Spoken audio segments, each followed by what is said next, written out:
thing. Here we go. All right, the Beakers are meeting again for some serious conversation and reflection. And tonight we are talking about continuing our theme. You can all see the screen of the book. Nice. We are talking about Upgrade by Blake Crouch.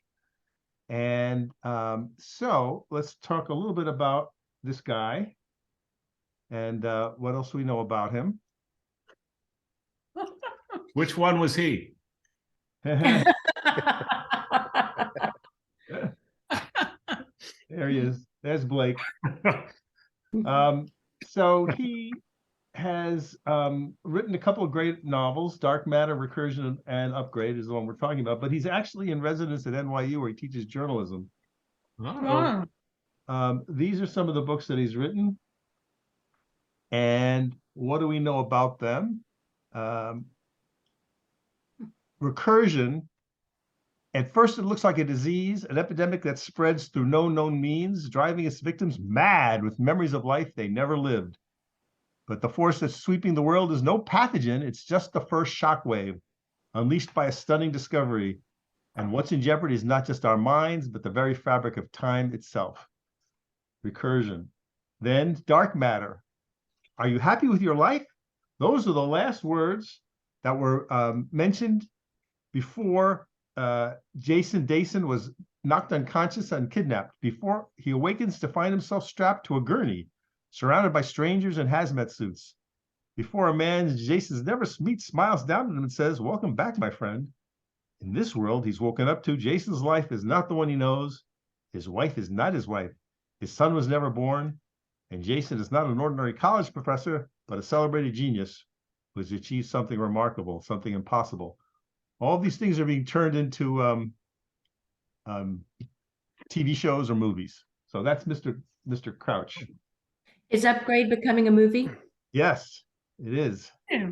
So this guy's he's kind of riding a wave of science and news and sort of his science fiction-y horror. The way he touches on these subjects has become very commercial. And so that's Mr. Crouch. Between best-selling novels and then movies, yeah, he's got to be so pretty. I read Dark Matter. I will say that was a great book too. Yeah, I would recommend it. Yeah, it's really he's really tickles the brain with these what ifs. So in a new feature for the Beakers, we offer you Evolution in the News. You may or may not have something to report, something you might have read about or something you've talked about, but here's the story I'm going to share from our guy, Yuval Noah Harari. Oh. So he's written a book called Unstoppable Us. And I'm going to put that into the chat. Wow. Looks like a good Christmas gift. Yeah, and it sounds pretty awesome.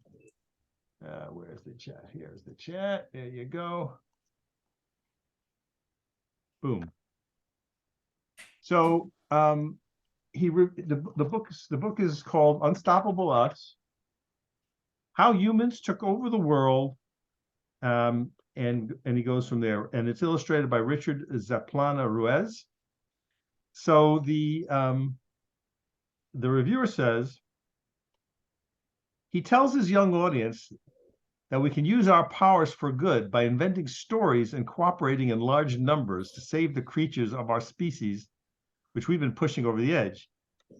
He quotes, "If you understand how corporations work and you know how to post a story on Instagram or organize a demonstration, then you can help save the whales and other animals. From a whale's point of view, you could do so many amazing things that you almost seem like a superhero."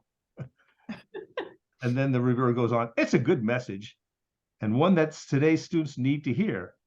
It makes it part of the book's dedication to all beings, those gone, those living, those still to come. Our ancestors made the world what it is. We can decide what the world will come."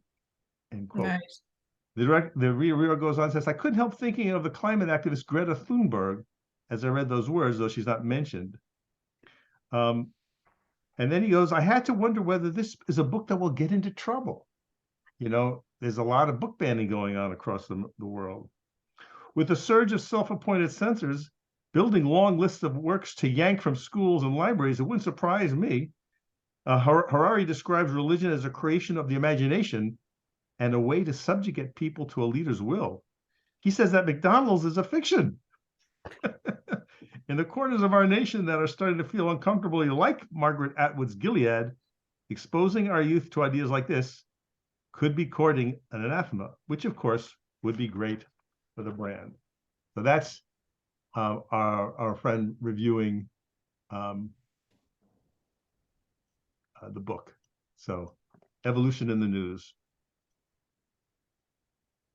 And makes me want to get the book and give it to people. Any other comments or thoughts of people who saw things about Evolution in the News or that tickled your fancy?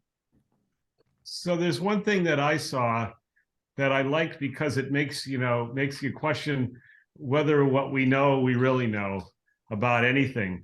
And it's an article that's in Science magazine, and I didn't even understand the 3 paragraphs that I read, so I can't report on it that clearly. But what the story is that they found for nearly 200 years, it says zoologists have divided birds into 2 categories: those with mobile joints in their upper jaw, and a much smaller group like ostriches and emus that have a fused upper palate. But they found an ancient bone that of a bird that is, let's see, nearly 67 million years ago. And it has the mobile bone. So now they think they had it all mixed up, and that all birds initially had mobile bones. So the part about that I found interesting was that, there's one of the experts who said, we thought we had this, it's changing how we've been looking at the evolution of birds since the time of Linnaeus. This guy's a paleontologist at Ohio University. We thought we had this worked out centuries ago, and now we're finally finding fossils that are showing that we didn't. We got it mixed up. Well, we always know everything until we don't. Exactly. Yeah. It's just, everybody knew the world was flat. Yeah, and Kyrie Irving still thinks it is. I mean, that, and maybe things will come around and it'll turn out he was right, but somehow I doubt it. There's the link, Paul. That's the article. Thank you. Fast. He's so fast, I'm telling you. All Always. right. Any other thoughts about evolution, which is, broadly, you can say science in the news or. Well, I will take you back to one of the incredible themes of Harari's book, which was, are we happier now? Is it better yet? And, building to the climax of what could possibly make us happy now? And what do you want to happen?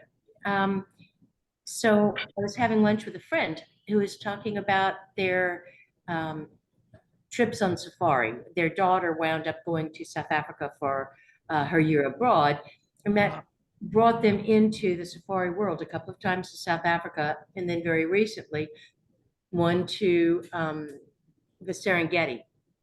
And they were touring around Kruger National Park. And it was, the driver was a lovely, sweet man, no education, whatever. And they're looking up at the beautiful moon. And she says to her husband, can you believe man walked on that? And the Jeep slams to a stop.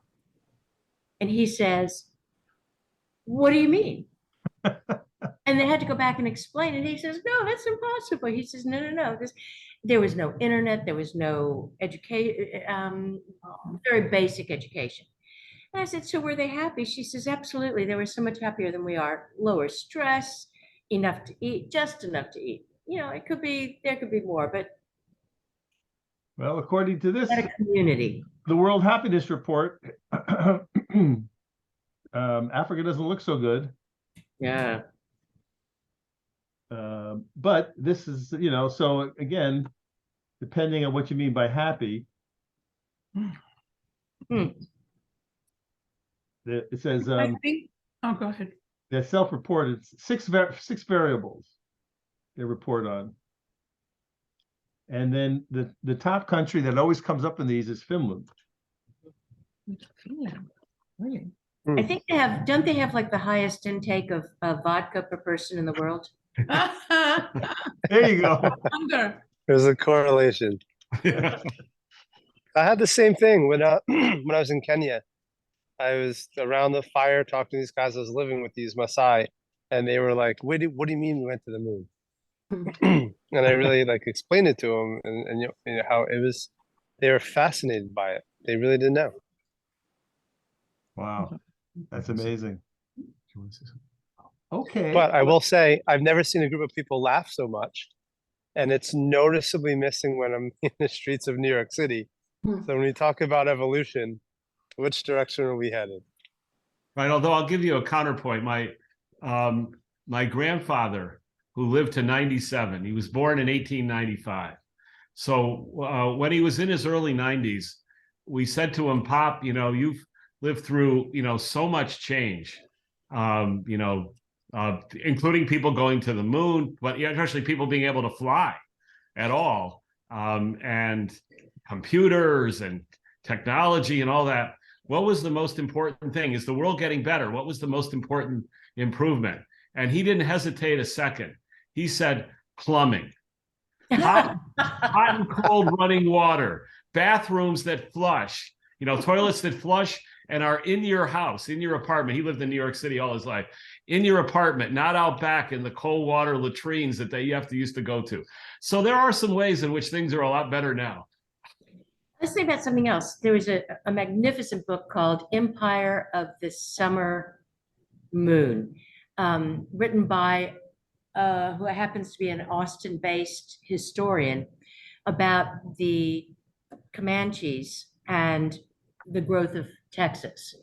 And he mentioned that the Comanches were very brutal, fact, and very loving, very fun, very yada yada, very brutal, and to other human beings. And that was true with some of the more, especially the more ambulatory tribes. Meanwhile, this author says, interestingly, they went through the agricultural revolution probably 1,500 years later than Europe. So we're still talking, you know, 20,000 years ago, but the fact that they went through it so much later gives them less time to quote unquote evolve, because his point was very interesting, that the degree of cruelty that we tend to show other people, slavery, mass slaughter for one reason or another, tends to go down over history. I don't know. Oh, cool. Interesting.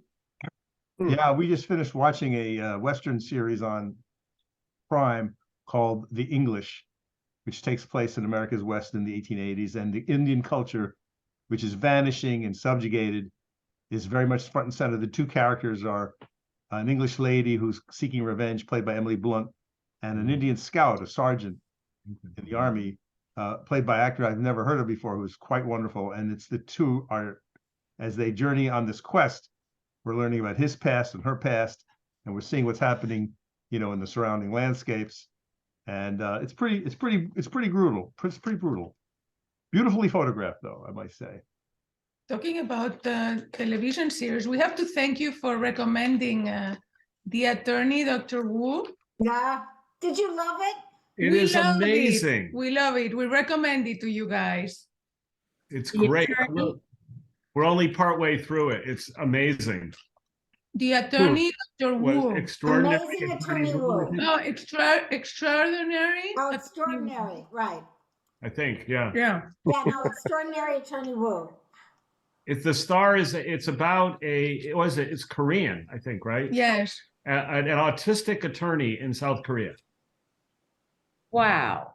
It's very original and really good, really interesting. Very well And done. the Well actress who acted. plays Wow. Wu is so amazing. Incredible. She's amazing. Oh, we think this is the best thing we've seen maybe ever. We It is. It Wow. really is can't speak terrific. highly enough of We've it. never seen anything Wow. like it. Yeah. No, it's true.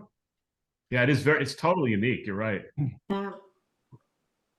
Well, We're okay. glad you like it because we loved it. We loved it. We thought By the you way, might. The Empire of the Summer Moon was by S.C. Gwynne, Gwynne, and the subtitle was Quanah Parker and the Rise and Fall of the Comanches, the most powerful Indian tribe in American history. And it's about the development of this area, in fact, how, and there have been some fantastic books about that. So, that sounds like an amazing series to start. Did you Yeah. make that, Tom, or shall I go ahead and text myself? What's that? Tom, did you make a note of that, the series It's in the chat? English is in the chat. Thank you. Okay. So So here's one more thing. If any of you get to Philadelphia, Tom and I spent the day, we'd been there before, but we spent the day at the Museum of the American Revolution, which Ah. is just an extraordinary place. It's changed a little since the first time we saw it. They're trying to show inclusion and how everybody in this country was involved in the revolution in some way or other. So there was always information on the Oneida Confederacy, and they talk about the difficulty of the Indian tribes in trying to figure out, should they go with the British, who promised them they'd get to keep the land if they went with the British, or with the Americans, who are saying you can keep the land if you're American? Answer, everybody lied. The same with the slaves, who were promised freedom by the British, and also obviously by the American side. But they were, and lots about women and what the women did during the revolution. But I absolutely had to laugh, because at one point they're trying so hard to be inclusive, that there was a diorama about Valley Forge, and they were talking about von Steuben and how this was 2 years after the beginning of the revolution. And Washington was still trying to get all these different militias from different states who were adversarial and didn't like each other much to work as one unified army. And that's what really Van Steuben brought to this country, is drill. And I mean, he had the guys drilling for months without even weapons, to get them to build an esprit de corps and to start trusting each other and working with each other. And then there was one of those, those sections where it asks you a question on top and you pick up the board to see the answer. So there was more about Van Steuben. You pick up the board and it says da da da da da. And then at the bottom it says, they didn't ask and he didn't tell, but the rumor is he was gay. And I just started giggling. It's like, everybody has to be involved in the revolution. We don't care who you are. So they're trying, it's really a fabulous place. Oh, wonderful. We'll That have sounds to like get there. fun. We've been wanting to go, but we haven't gotten there. We'll have to do that. It's really worth a day. We spent the whole day there a couple of times. Lots Yes, of and- movies and stuff to look at. And in the basement is a special area for kids that's open on the weekends, where you can, it's one of the most interesting interactive pieces I've ever seen. A table with a map, the screen of this table is a map of the world, and they have artifacts like a chain, a cup, different things, and you put these artifacts on the map and it lights up, it shows you the route that this artifact took. It lights up and it shows the route from Africa to whatever, pulsing, and then there's an image on the screen that you touch and it opens up different stories about this artifact. So the artifact is physical and is sitting there, but the screen reacts to it and shows you different pieces of information and stories and other images. You pick the image up, pick the item up, then all that goes away, and then you put the other one down and it lights up another path and other stories. So, And it's not just pretty cool. stories about the item. It's you realize how world trade had already begun by the 70s. well advanced. And so the China Cup was porcelain and it was from China. And it showed how it made its way around the tip of Africa and into London, of course, before it came over here. But it's really fascinating. Well, okay. So that is some good sharing, you all. And now it's time to talk about our book of choice, which is Upgrade. So it's interesting. Let's just go through the sections and we can recall what each section was, and there's some quotes and other insights. But he placed what I thought were pretty pithy epilogues at the beginning of each of his sections to sort of maybe clue us as to what was happening and some of the thoughts or ideas that were percolating through the story. So part one starts with a quote by Erwin Chagraw. You can stop splitting the atom. You can stop visiting the moon. You can stop using aerosols. You may even decide not to kill entire populations by the use of a few bombs, but you cannot recall a new form of life. So why is that kind of like set the tone for the whole book? Do you think?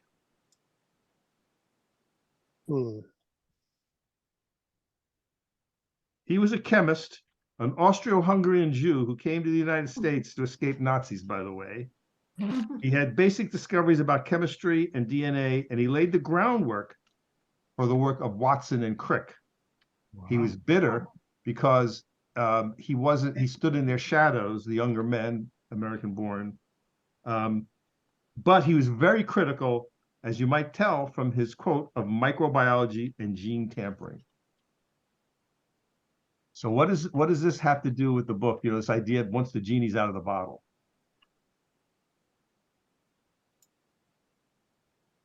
Well, the book's all about letting the genie out of the bottle and improving, creating a new kind of mankind. And it's basically saying it's a one-way street, right? So it's possible to have an Amoco spill in the Gulf of Texas, and with some labor, you can clean it up, I guess.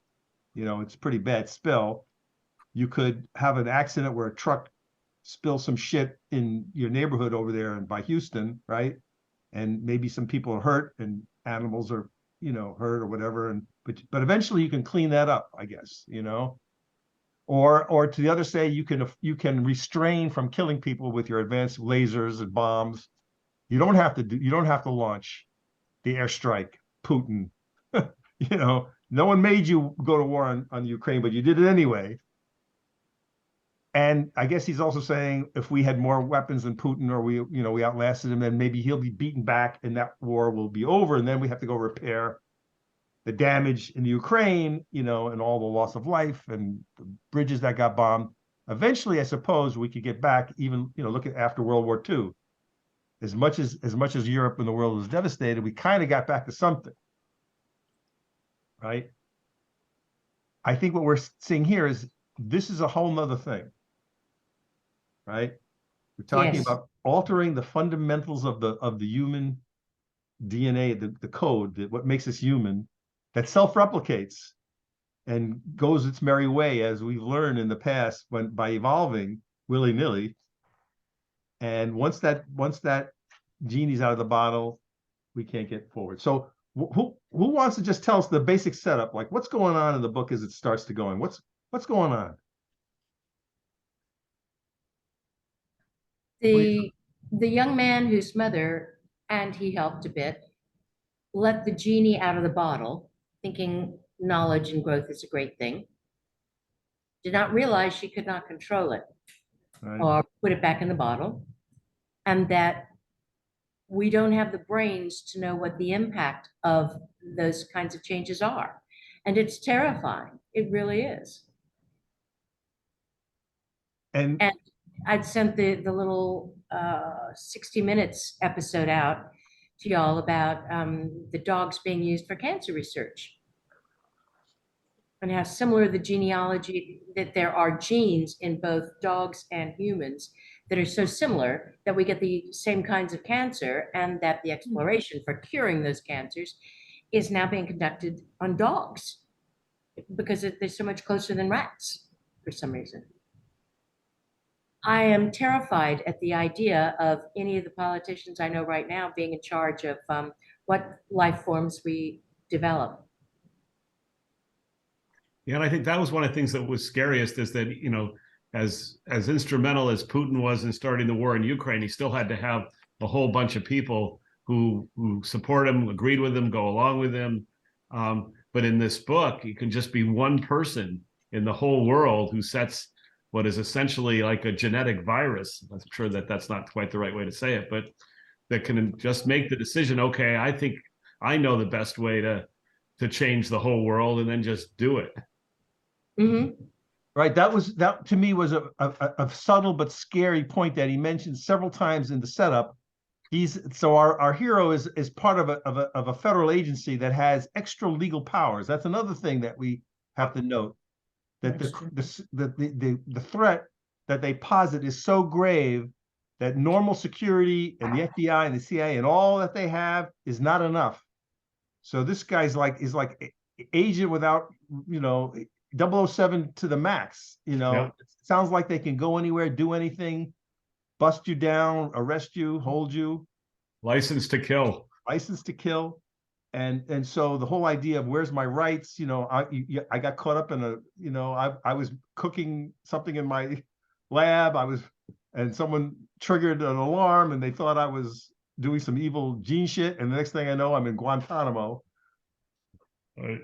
So that was in passing, but he's also saying, yeah, it could be some guy in some lab in Hong Kong in a basement that used to be a Chinese fortune cookie thing, and the components. So this is what we call, I think, the MacGuffin, the thing that isn't quite there, that makes it a fiction, a science fiction. This gear doesn't exist at that level, right? So Well, there are parallels though between COVID. There's a lot of rumors that developed in the lab and it affected the world and it reduced the population. It's an interesting time to release and discuss this book.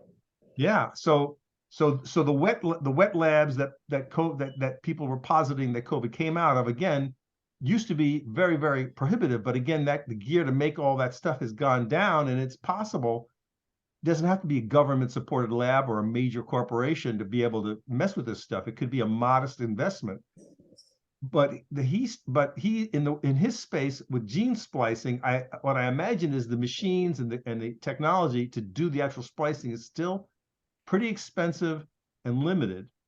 And it's not like I could buy it at Hobby Lobby, But that's what he's saying, is everything gets cheaper. Someone will, this 3D printing those things used to be pretty expensive. Now they're coming down. So the idea of 3D printers in your home, making things from stuff that you get on the internet, so you can print things to repair your house, but you might also to be able to print skin, or you you cut your finger off, you can print a new. We're printing organs now, for crying out loud. Right. So I think that's kind of not even, he doesn't even mention it, but it's implied that in the 20 or 30 years in the future, all this technology, whatever it is, the actual gene splicing machine, whatever that looks like, is like basically off the shelf, which you can then enhance, and upgrade and do things that it's not supposed to do. Okay. So that's the setup.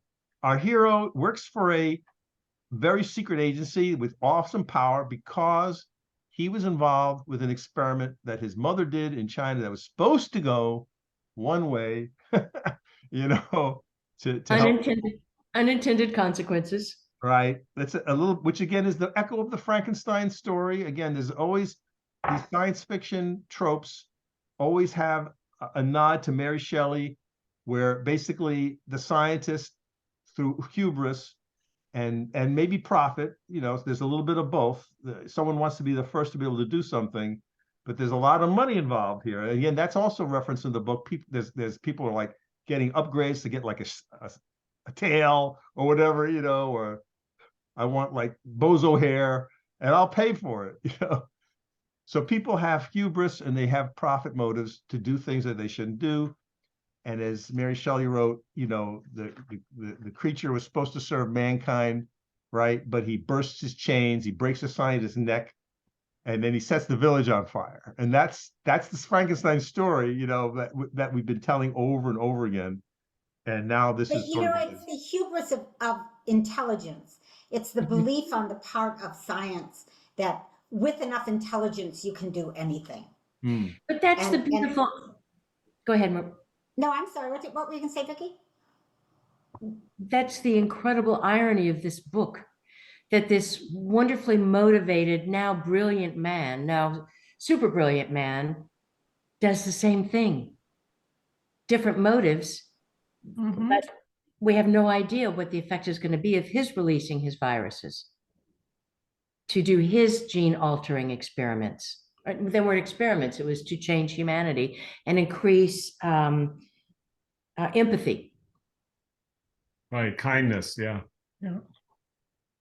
So again, this idea of I have a good motive, Mhm. but I feel like I've got it under control. I mean, basically, the mother certainly felt that way.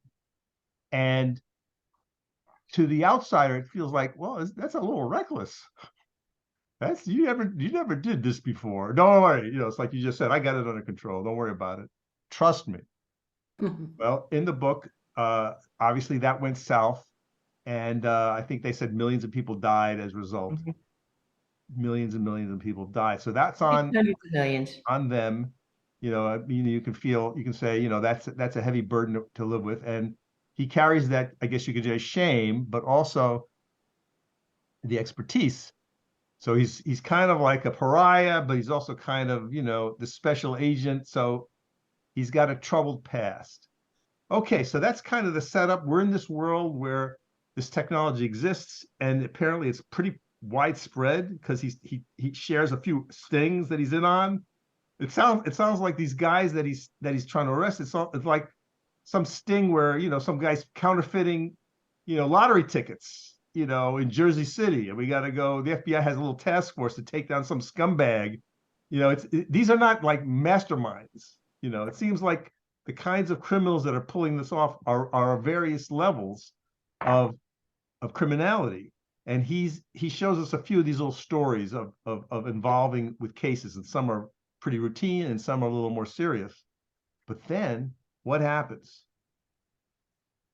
What happens as we get a little into the story?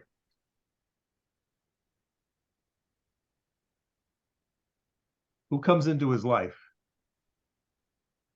Well, he gets arrested, right? Okay, so then I guess we're heading into part 2 now. And It then gets personal. It gets Yeah. personal for him. Yeah, is right. it the unknown person who rescues him? David, what? Yeah, The he's sister. a hero. Right. Is captured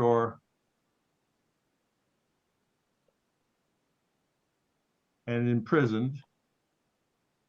So he gets a taste of his own medicine, I suppose, right? This is kind of the system that you're in. And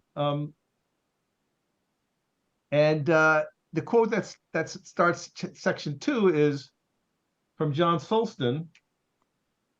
Our ability to read out this sequence of our own genome has the makings of a philosophical paradox. Can an intelligent being comprehend the instructions to make itself? He's a British biologist. He passed away in 2018. He won the Nobel Prize, Mr. Sulston did, in 2002 in medicine. He was a leading campaigner against the patenting of human genetic information. Now, that's a concept that we could probably spend a whole seminar talking about, the idea of patenting, Tom's nose. You can't have this nose, man. I got the patent on this. And he did the first complete genetic sequencing of an animal. That's Mr. Sulston. So this quote is important because who do we meet when he gets busted out of prison? His sister. Right. So we meet the sister, and what is up with her? She's already upgraded, Yeah, she's upgraded. and she has a mission. And so now we're sort of like in this world of like, she seems like to be like a super soldier or something. Like, ooh, she's like evading the bullets, and she's got kung fu powers, and I don't know, can she read minds? I mean, it seems to be pretty formidable. Is this, I guess at this point in the book, you're like, is this what we're talking about? Is this what it means to be upgraded? That you can select. I mean, I guess it was the mother, I suppose. We don't know that at this point, but we're presuming, how did she get this way, right? Yeah, and it turns out that she's like the Blues Brothers. Instead of being on a mission from God, she's on a mission from her mother. Yeah. Mission from mom. So, oh, mom. So what are people thinking about when they're reacting to the introduction of the sister, and we're starting to see maybe some conflict? The sister is enhanced. So how does she present to you, or what do you react to her as a character and what she has to do, as we learn about her?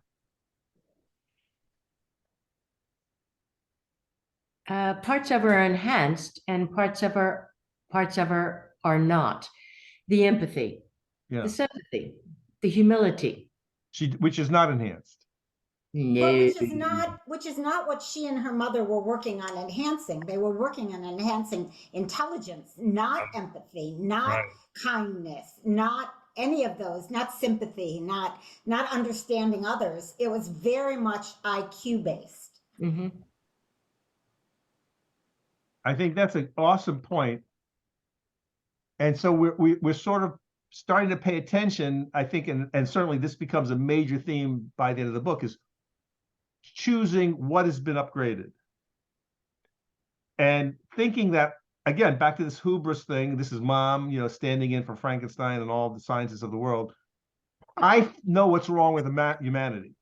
I guess that's what we're talking about. So in my first upgrade of my own daughter, to get us to this place that I'm imagining, this is mom talking, I have to be very specific with what I'm going to dial up on her to get her ready.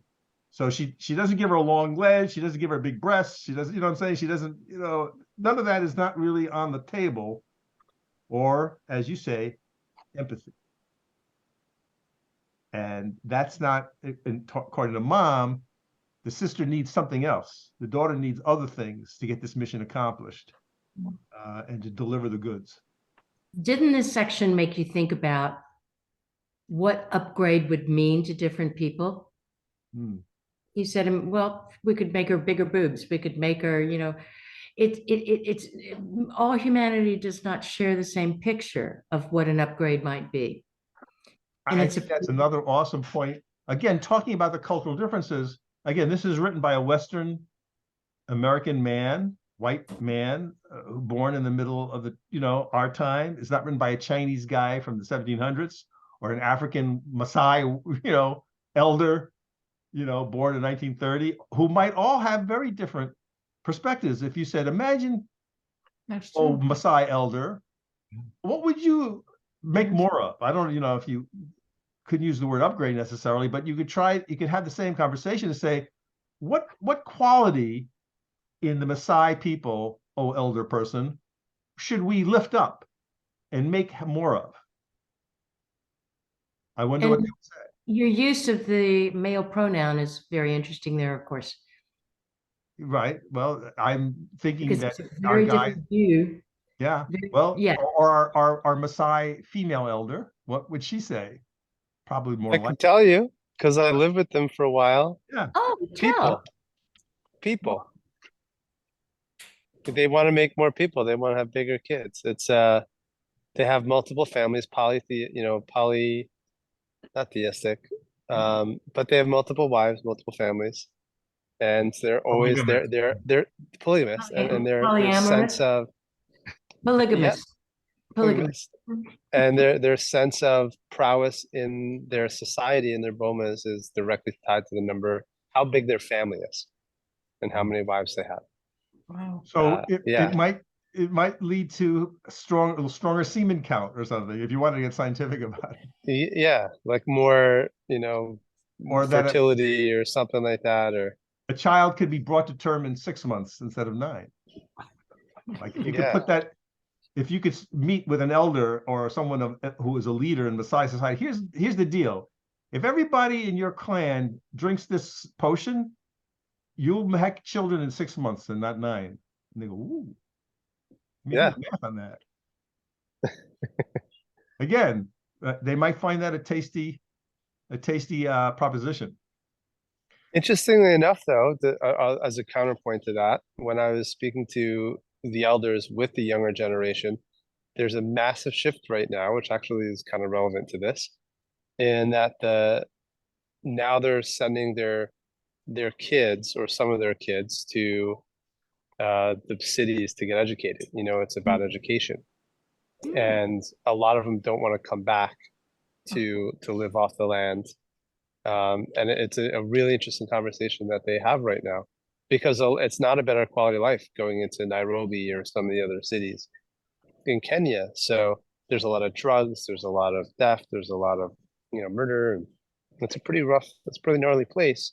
So it's almost a better quality of life to live back in these bomas, in these villages where it's quite literally a family environment. It's a And then tribe in the real sense of the word. Why don't the younger people want to come back to that once they've seen Paris? I think it just becomes westernized to a degree, and some of the younger generation does come back, but not much. But what's interesting is it's like any culture. They compare themselves to other families, to other people, and this family is this and that. And when they send one kid to school, it costs money, right? So they often can't afford to send more than one or two kids. And so it's completely changing their entire social structure, because now they're actually having smaller nuclear families, because they can't have like 8 or 10 kids with multiple wives and send all of them to school. And so which ones do they send? And it becomes an issue. So now they have smaller and smaller families, all because of this like absolutely rapid social shift. It's really interesting to see go down in one generation. And when you ask the kids that go, the parents that send the kids, what is the reason? According to you, they have the best life there. But yeah, the older generation is they want, like any culture, they want what's best for the kids. And I don't think, just like parallels to this book, I don't think we fully comprehend what's best. What we all think, and even myself was like, well, that's always what's best. That's always what's best is education.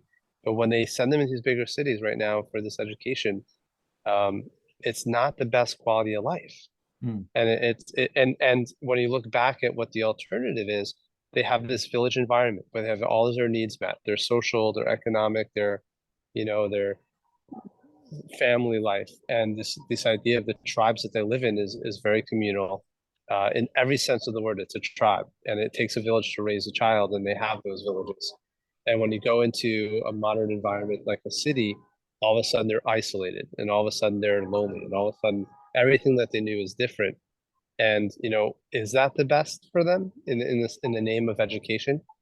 And it's a very parallel with this book. Is maybe we don't know what's best. What we think is the obvious decision of what's best maybe isn't what's best. Well, that's a great echo to the Sapiens book, where that's a big theme that he raised again, that Vicky was talking about earlier, to be happy. And I'm reading a book on happiness right now. It's a little volume, and they've asked people, like people in prison and people in the rag pickers in Bangladesh that live on top of the junkyards. And they asked PhDs and stock traders about, are you happy? And it's just, they just ask the question. They're not saying what is happy. They're just saying, are you happy with your life? It turns out that some of the rag pickers in these terrible environments score themselves as fulfilled as somebody who's teaching, college in Pennsylvania. And that some of the richest people that we would think, oh, these guys haven't made, they self-report that they're not happy. Well, I think that what you brought up at the beginning about what countries are happiest are countries where people have support. So it's not quite what Cliff was explaining among the Maasai, where it's all one happy tribe, but there's a lot more support from the government and support for other people in the Scandinavian countries than we see in most of Europe and the Americas. Right. So, clearly that has something to do with happiness. Well, I think that's, again, we could sort of sit here on this question and spend hours discussing this idea of related to what's best. So it's kind of, to me, these are echoing back and forth each other. If I'm going to be the arbiter of what's best, I'm clearly thinking about happiness and well-being and sort of just general notion of people being better off. Well, maybe they're not going to be fighting each other, maybe they won't be starving, but the idea is that I, with my tinkering and my big science brain, I'm going to make the decision about what's best. Therefore, we're going to have more plenitude, more happiness, more whatever, more well-being, I'm presuming, at the end of my thought, at the end of my work. So the mom, maybe she wouldn't have put it this way so much. I want everyone to be like happy as the people in Finland or as happy as the Maasai, but I want people to be, and then she would say some state of like peacefulness. I don't think the mom would say happy at all. I think No, the mom would say, I want people to be intelligent. I want to be able to help people activate, grow their intelligence so that they can solve the problems of the world. But for I what don't think she reason? cared So about what? I mean, happiness at all. maybe she wouldn't say the word happiness, but I would just sort of be argumentative in the sense that, so what? So that you solve the problems of the world, to what end? And I would say at the end of the day, we're going to be happier and more fulfilled and more able to be our best selves. So But that kind of discussion never happens in the book, Tom. It's we're going to make the world better by having more food. We're going to make the world better by everyone's going to be smarter. Creating a world where people relate better or are happier never is the issue for the people in the book. That's true. And Merle, No, I part think that was, yeah. I think That's that was it. I think that was the point, was she's Yeah. not driven by, maybe it's not even hubris. Maybe it was survival. Like, I think that was her motivation, was the species will not survive if we don't find a way for the human brain to evolve faster than technology. And we're trying That's it. I to think that's right. Yeah. outpace the growth of technology with brains that are evolved, monumentally slower, yes, but again, orders of magnitude slower. Yep. it's a Okay. monument to irony, because one of the ways in which these people were upgraded was their ability to fight and destroy. Mhm. Well, because that's tied with intelligence, at least in the book. Yeah. Yeah, I It's think it sort of always, figure yeah, out exactly. ways to do all those things. And it's also, the assumption, not just that intelligence is the key to everything, but also that I, as one person, know what's best for the whole world, when people want different things. I mean, some people want that communal stuff. Some people, like my grandfather, wanted plumbing. People have different needs, and depends where you come from. He came, our families all came from where, they had nice communal lives where everybody around wanted to kill them. Right. So as many You as got a big possible upgrade in plumbing. here, where they didn't want to be, where nobody, there might be people who don't like us, but they weren't looking to kill us all the time. So people have different priorities. But these, the mother and the sister, and then it turns out, the brother too, the hero of the book, all think they know what's best for all of humankind. Well, now we're getting into the end where everything starts to race to the finish, and it gets pretty hairy, I'd say, pretty fast. Where all of a sudden the stakes have been raised quite a lot. So part 3, and here's the quote, which I love, because now we're really shaking hands with our former author. The quote here is, in the 21st century, the third big project of humanity will be to acquire for us divine powers of creation and destruction, and upgrade Homo sapiens to Homo Deus. Yuval Noah Harari, from the book Homo Deus. So now we are kind of getting into the race to the finish here. So what's going on? What's the race that sort of occupies the last part of the book? Well, I think it's an all-out war. Yeah. The sisters created a virus that kills a certain number of people, but but we'll upgrade a certain number of people as well. And she's created a plan where she's going to implant it with a certain number of people who will go to the most populous areas of the world and spread it as quickly as possible.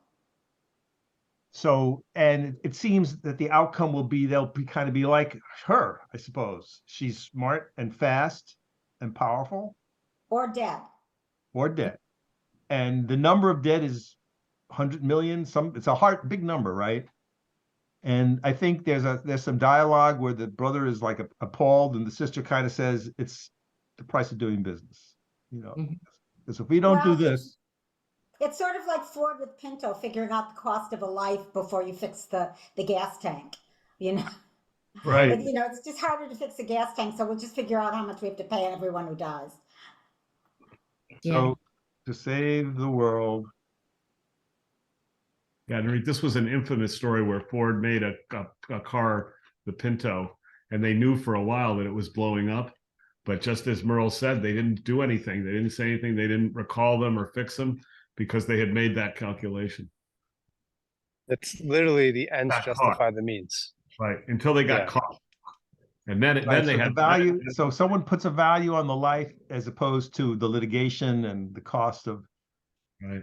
you know, paying the sufferers or the survivors $1 million per family. What, you know, however the calculation came out, they said it's just best to leave it alone. So that's pretty harsh. We talked a little bit about, in I think our first club or the second one, about Kurt Vonnegut and his book Galapagos, talking about you with the big brain. And humans use their big brains to do this and that and kill a bunch of people. And again, the hubris of thinking you have the answers that are probably way beyond our ability to comprehend. They're way beyond my ability to comprehend. There's another book. Do you guys read Dan Brown? Mm-hmm.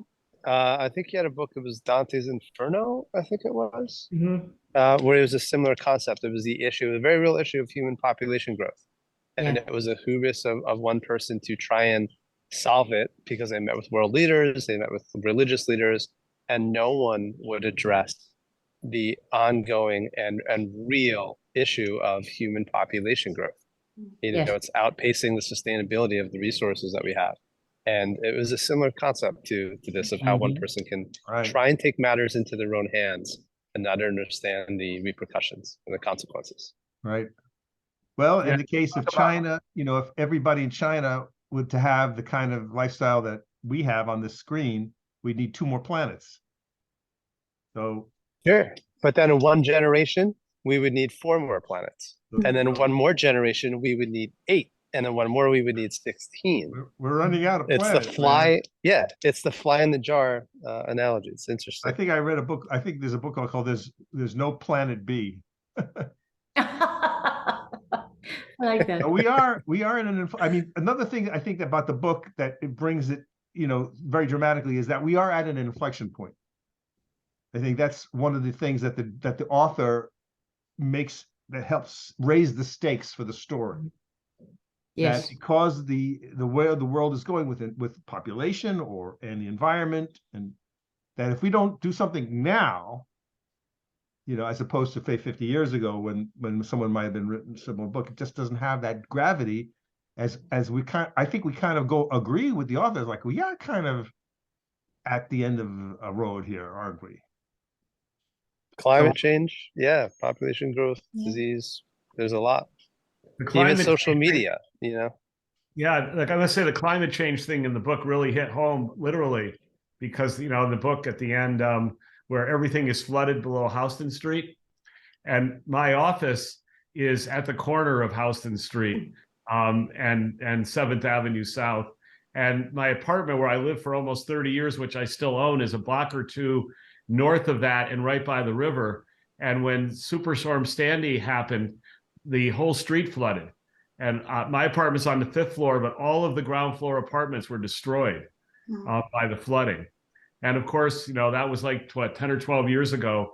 And you know how much New York has done to, you know, put up barriers or whatever, like the Dutch to protect Right. Nothing. Nothing. Nothing. So yes, that's a great point, that it's just sort of like a given of the future that he mentions, that lower Manhattan is flooded and other Yep. places obviously on the planet are underwater. That's just, and so now people are in boats running around lower Manhattan, they've adapted. Glad I moved in with Nareed on higher ground. Yeah, you're safe for a while. Okay, so here we are. We're racing to the end of the book. It's brother versus sister. I think you pointed out the sister wants to release this virus to do her thing, to make things better, right? Knowing that there'll be huge collateral damage. And the brother is trying to stop her. So what happens? So I love the hubris and the irony. So he ends up killing her. And then he turns around and does the same thing that he killed her for doing. So he kills her. It was very dramatic. I mean, it looks like, it's like we're not sure who's more upgraded. It's like, is she gonna like come back to life, or is she's got like a third arm that'll, we don't know her capabilities, and Well, and part of the story, it seems to me, is he's always been the underdog in the family. He's always been the dumb one in this incredibly brilliant family. And part of the story is him trying to come to grasp with and grow to the same ability as the rest of his family. Dead on. yes. Yeah. And it's my upgrade's upgradier than your upgrade. Yeah. Yeah, they upgraded above the upgrade, so now they're outpacing ourselves, which again parallels what we do with technology right now. It's an extension of the human form. That's all technology is, and it's the same thing. If one country has better technology than the other, then they're stronger. They can do more. They can literally write history. We're upgrading through technology. Yes, imagine an arms race in this world. So very dramatic, at the end of the book, in the flooding to get into the lab, he's deduced where the lab is, right? And he gets there he's at one point he's working two computers at the same time, right? Can you imagine? Now that's an upgrade. I've got two computers and I've got typing with both hands, and I'm. Well, interestingly, the process of upgrading is very painful, and not everybody lives through it, even those who do live through it. So it's interesting to me that was part of the story, is you don't just get a shot and all of a sudden you wake up and you're brilliant or you're fast or you can see what's happening. It's a really painful process to go through. Well, that's evolution though, right? Same thing. Genetic transformation, and one part of that species adapts quicker, the rest die off. It's literally like almost the same thing. And even if you outlive it, you're going through an effort to get to be able to survive. Yeah. Right. And that's actually how evolution works, right? It's that punctuated equilibrium. Very good point. And I think the sister kind of, sort of makes that point in passing by sort of shrugging it up by saying, yes, hundreds of millions will die, but they're going to die anyway. I mean, it's just this evolution that I'm creating is just going to happen in like a week as opposed to 1,000 years. So if we just let things happen, people are going to die anyway. I'm just going to collapse it and make things happen faster. So it looks worse than it really is. I mean, this is kind of how I'm thinking, how I'm hearing her. But okay, the sister her mission is not completed. She doesn't get to release the virus that she wants. Instead, what does he do? Can't do nothing. Virus because he knows the best way to do it. You can't do nothing. That was her last dying words, right? You're right. You can't do nothing. You're right. He creates his own virus, right? So he studies the same situation, the numbers of the climate change and all the data that we're presuming motivated the mom and the sister to make them so urgent. It's getting worse and worse. He's got all that. But what's his answer? What does he want to upgrade? Empathy. Okay. And what does he say about that? Fill him with kindness.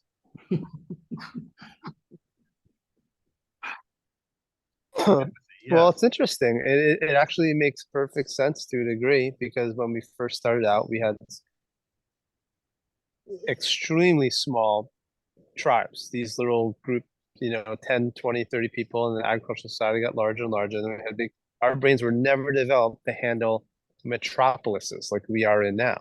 Mm. And so, we are genetically not evolved to handle the intricate relationships of humans at a mass scale. And we're seeing that in real time in social media as we speak. Mhm. And so he's trying to short circuit that to a degree to make it so that we can figure this out together, maybe, and rather than one person actually saying this is what needs to be done. So Maybe he's upgrading to a point where everyone can decide together how to upgrade. so he brings in this guy, who again was echoed by Harari. Mhm. So Robin Dunbar is a scientist and a sociologist who did this study on empathy and what's the magic number? You remember the I think it magic was 150. 150? Was it 150? Was it? Yeah. Okay. Right. Yeah. So here's the article. How many friends does one person need? Dunbar's number and other evolutionary quirks. So he's saying 150 people is the maximum number that we can care for of people. And that's why we talk about compassion fatigue when there are traumatic world events. It's too many people. It's too big. We can't really relate to it. And yeah, so here's the reference. You want to look it up, you can get it. Mhm. I don't think there's a charge for it. And part of, I think, again, this is, reducing all this work to a sentence, but again, it's this idea of our evolution hasn't caught up with something. So I think, Cliff, you were saying, part of the story was our brains can't handle the technology, so we're polluting the planet. We're using things that we shouldn't be using. We don't know what we're doing because our brains haven't caught up. And so it's the same thing with our hero. This 150 number is an artifact from when we were hunter-gatherers, when we were foragers. Mhm. The idea that we were in small bands for thousands and thousands and thousands, who knows how many years, 100,000 years, a long fucking time, basically. And our brain is kind of stuck in that mode, and it hasn't even caught up maybe necessarily with city living, with being with 1 million people or 5 million or 20 million. So I thought that was just such an amazing way to bring in this piece of research, into this book. So what do people think about our hero solution? Are we happy at the end of the book that he did what he's doing? I think it might be the end of the book because it might be the end of humanity. Well, try to according to them, humanity would have ended either way. Yeah, but to try to put a virus out that tries to give everybody empathy, can see it destroying the world a whole lot faster than otherwise. Why? Why? Because you could say that intelligence is one thing, but then trying to play with everybody's emotions, you could just turn everybody into stark raving lunatics. Wow. Yeah. Talk about unintended. That's my apocalyptic view of the ending, right? Just Stephen King wrote a book about this. He did actually. They turned it into a miniseries about that very thing. It was a very short miniseries. You can look up by Stephen King, and it was this idea that they released a genetic virus that ended all war, and it made people happy, and there was a golden age of humanity, and then there was an unintended consequence. And I don't want to ruin how it went, but it wasn't good. That sounds very interesting. I didn't Yeah. know Well, that. you can I certainly like that. imagine you know, that no Yeah. one wants to hurt anyone's feelings, so everyone just becomes completely comatose. Or no one wants to go out of their home or anything because I'm afraid of hurting your feelings. And But that was interesting. Yeah. if I want to feed everybody that's hungry, that with our current technology, that could kill a lot more species, couldn't it? And make the world untenable for others.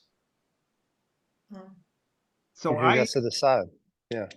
I mean, it's so funny for me because I teach civics, and when I teach civics, we often talk about empathy as one of the prerequisites for doing civics, or underneath. Before I ask you if you can, never mind what your party is, or whether you even vote or not, or whether you believe in big government versus little government. My first question is: do you give a shit about your fellow human beings?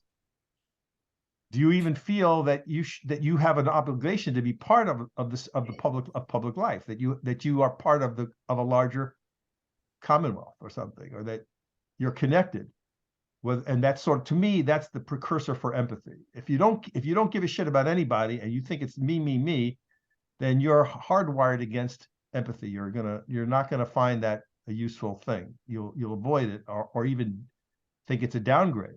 It's something that's a negative. They'll get in the way of your success. And it can Well, I also was work. cheering. I thought, wow, what a great idea. I like this guy. Go for it, empathy scientist.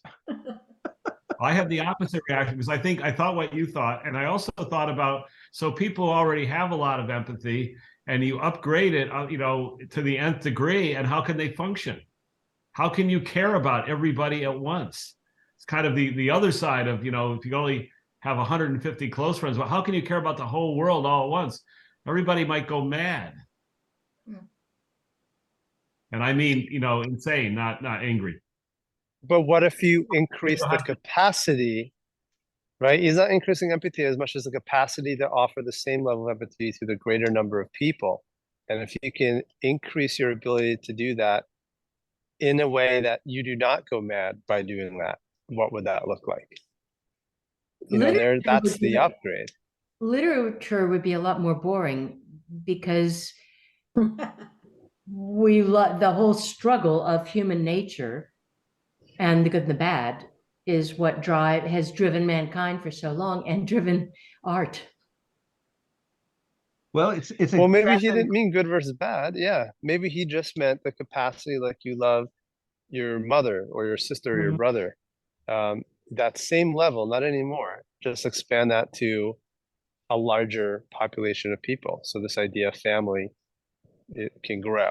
You know, I think it's really interesting. I think it's as good of a solution as I can think of if you were faced with impending doom, the end of civilization. Because what wouldn't you do if the whole fate of the world, you like know, your mom. and you can't do nothing.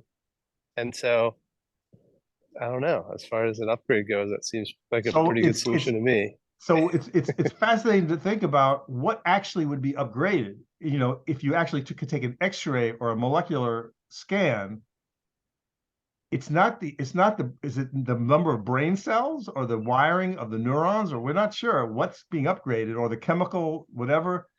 For you to feel, if I feel love for my wife or my mother, where does that live in me? Go expand that, whatever that is. You know, it's a chemical, biological, cultural, whatever it is.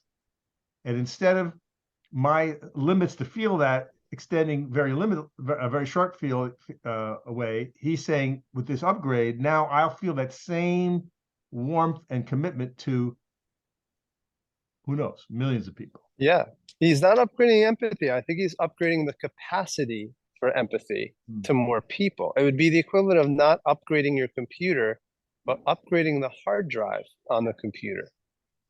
You know what I mean? It's a different type of upgrade, I think. You know, it's less innocuous upgrade. It just increased the capacity for us to do something that we're limited by, rather than a feature upgrade, maybe. I don't know. That was interesting. That's interesting. So that when we talk about empathy, maybe it's nuanced. So there's the capacity, like you're saying, of a CPU that runs faster, cleaner, cooler, and can handle more computations per macrosecond. That's one way. But the other way is the actual capacity itself, the actual thing of empathy, maybe it means everyone speaks all the languages at once. That would be more of the content as opposed to the hardware, the software, Maybe That's Yeah, great to talk exactly. to. everyone will Thank be able to understand everyone's language automatically. Somehow. Thank you. That's a beautiful thought. To me, the first thing I saw was that makes us high capacity, empathetic people sitting ducks for humans who did not upgrade or upgraded had a different reaction to the upgrade, or any other creature who is evolving along and says, boy, we can take those and eat them all up. Well, I Exactly. think what's beating around the bush here that we're sort of trying to put our finger on is whether or not an increase in empathy is an ideal goal Right. for humans. Mhm. Are we better off, or is there having ignorance or hatred in our heart some sort of a survival mechanism that keeps us alive? Or even through empathy, that leads to understanding, and understanding leads to knowledge and communication, and that leads to having a strategic advantage in the long run anyway. So I think empathy, it's hard to imagine an environment or a scenario in which empathy wouldn't give you an advantage in almost every single way. Even Unless if it was they your enemy, encrypted. if you're empathic to your enemy, you would understand. And that's the first rule of war, isn't it? Yeah. Right? Know your enemy. Ah, So you have to know them enough to really try and conquer them. I think that it would be the ultimate solution in every scenario. yeah. Well, makes me think maybe I better go back and tell my hero to hold back a little bit. Do a little more research. Don't unleash the empathy upgrade quite so fast as Yeah, I was maybe originally thinking. Well, maybe there's a nothing in graduated this book- rollout. There's Yeah. nothing in this book in anybody's mind about doing any kind of beta test. It's just, we're going to do this thing and bam, it's going to be everywhere, So if you are going to play with these ideas, you would want to test them. Right. And there's back to the sense of urgency and the hubris that the action, it's in play. So if the sister is not stopped, her solution will be implemented. So it's up to him. Yeah, she's not about testing it or, trying it because again, back to our first quote, once that genie's out of the bottle, it's really, I don't think it can be contained in this case. So even if they wanted to say, okay, we're just going to do it in this one building or even on this island somewhere, I don't think it would work. So here we come to our conclusion. And he gives us this epilogue. Human nature will be the last part of nature to surrender to man. The battle will then be won. We shall have, quote, taken the thread of life out of the hands of Clotho and be henceforth free to make our species whatever we wish it to be. The battle will be won indeed, but who precisely will have won it? Said C.S. Lewis in The Abolition of Man. So I swear this book had me thinking about more things than any fiction book that I can think of. Epilogue by C.S. Lewis. Any reactions? I can't get past that question.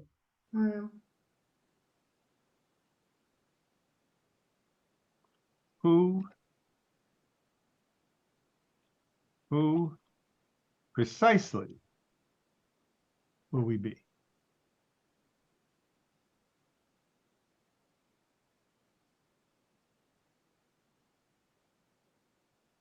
We'll have won it. I just liked the heck out of this book. It was amazing. And Isn't there? Yeah. Sorry. please go on. No, go ahead, please. I won't say my response was nihilistic, but my real thought was, I'm so sorry for you, Cliff. I get to enjoy my way out for a few more years and be gone before some of this stuff hits the fan. Where's the empathy? Think of the change in our civilization Well, I'm very empathetic towards you for being young and having to go through this. But think of the change that the Apple technology has brought to the world, that social media has brought to the world, and how incomprehensible it is. We don't even fathom what it's done to our world yet. Yeah. And I thought the irony in that question was interesting. Yes. That's the very last question. Who will have won?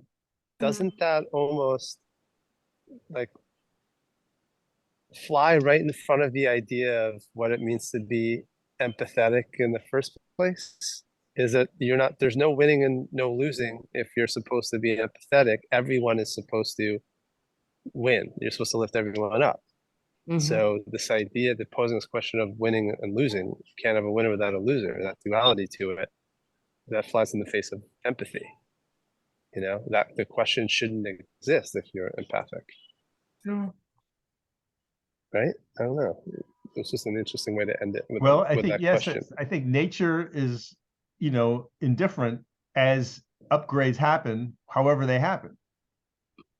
And as our book about the Beaks revealed, you know, when the rains fell on the island or it was drought, a bunch of birds died both Mhm. ways. Mhm. And nature Yeah. wasn't, nature's indifferent. So it just happened, and the animals evolved as they could, and the ones that didn't died. So you get the feeling maybe the author's hinting that after the upgrade is percolates through the planet, maybe hundreds of millions of people maybe didn't die this way, but maybe something worse is going to happen. We don't know. Oh my goodness. Well, lots there. Anything else that's on your mind from the conversation or from the book? It brings up so many questions that my brain's not large enough to get around, but the kinds of things that I try to think about and never can come up with an answer to. So maybe there's a place we could all apply for an upgrade. Not Well, yeah, sure. it makes you think of, well, what upgrade do you, would you know, what, I don't want to. I don't think I want it after reading this book. Yeah. you know, in the world of science fiction over the years, there have been things like people have slots in their neck and they put something in there and then they wake up the next morning speaking French or something. You know, it's like that kind of programmable matter. You know, and then there have been books about artificial intelligence that, you know, androids, iRobot and Isaac Asimov, and those people where the machines are inseparable from a human being. You can't tell what's a machine or not. And I think part of the fascination for me about all this fiction is it makes you think about what does it mean to be human again. Mm-hmm. And, you know, the classic Spock versus Kirk, where, you know, Kirk was emotion and muscle, and Spock was intellect and brain. And, you know, the tension between what's the good balance, you know, and Spock was ashamed, you know, and when he was young, his Vulcan friends shamed him because he had human qualities. And in later versions of Star Trek, there's an android named Data who's trying to be a human, and he tells jokes very mechanically. Badly. The humor is watching him tell a joke, trying to understand that aspect of humanity. Anyway, that's one of the reasons why I really like this book. Mm-hmm. Thank you for recommending it. You bet. Well, okay, I think we've covered it. I think we covered the ground pretty good, guys. Great job and great presentation. Thank you so much for putting that together. Yes, thank Thanks. you. Like really well done, Tom. Thank you.